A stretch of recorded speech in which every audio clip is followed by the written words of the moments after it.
semangat tentunya. Baiklah anak-anak ibu, sepanjang tahun ini ada 6 bab yang harus kita pelajari selama di kelas 9. Maka pada pertemuan pertama ini kita akan masuk ke bab yang pertama, yaitu dinamika perwujudan Pancasila sebagai dasar negara dan pandangan hidup bangsa Indonesia. Maka ikuti terus pembelajaran berikut ini. Dinamika perwujudan Pancasila sebagai dasar negara dan pandangan hidup bangsa. A. Penerapan Pancasila dari masa ke masa. Kedudukan Pancasila sebagai dasar negara dan pandangan hidup bangsa telah disepakati oleh seluruh bangsa Indonesia. Akan tetapi, dalam perwujudannya banyak sekali mengalami pasang surut.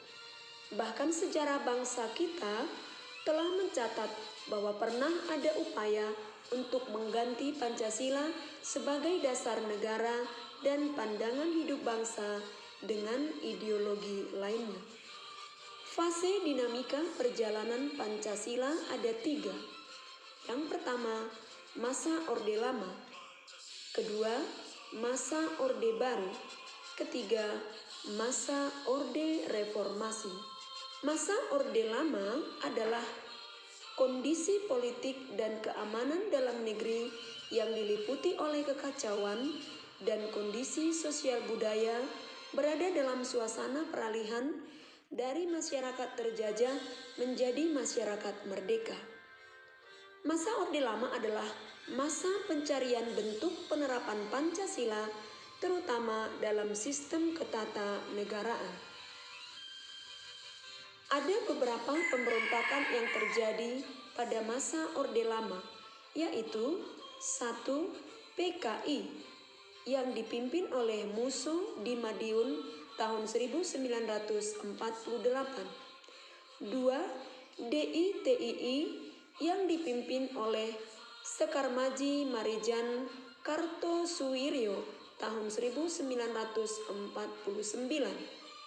3. Pemberontakan Republik Maluku Selatan atau RMS, Pemerintah Revolusioner Republik Indonesia atau PRRI, dan Perjuangan Rakyat Semesta atau Permesta yang ingin melepaskan diri dari Negara Kesatuan Republik Indonesia tahun 1950. Beberapa penyimpangan Orde Lama. Yang pertama, pelaksanaan demokrasi terpimpin. 2. Pengangkatan Insinyur Soekarno sebagai presiden seumur hidup. 3. Menggabungkan nasionalis, agama, dan komunis yang disebut dengan Nasakom. Masa Orde Baru. Era baru dalam pemerintahan dimulai setelah melalui masa transisi yang singkat, yaitu antara tahun 1966 sampai 1968. Ketika Jenderal Soeharto dipilih menjadi Presiden Republik Indonesia. Era yang kemudian dikenal sebagai Orde Baru dengan konsep demokrasi Pancasila. Visi utama pemerintahan Orde Baru ini adalah untuk melaksanakan Pancasila dan Undang-Undang Dasar 45 secara murni dan konsekuen dalam setiap aspek kehidupan masyarakat Indonesia. Dalam perjalanan politik pemerintahan Orde Baru, kekuasaan presiden merupakan pusat dari seluruh proses politik di Indonesia. Lembaga kepresidenan merupakan pengontrol utama lembaga negara lainnya, baik yang bersifat suprastruktural atau DPR, MPR, DPA, BPK, dan MA, maupun yang bersifat infrastruktur atau LSM, partai politik, dan sebagainya. Masa reformasi.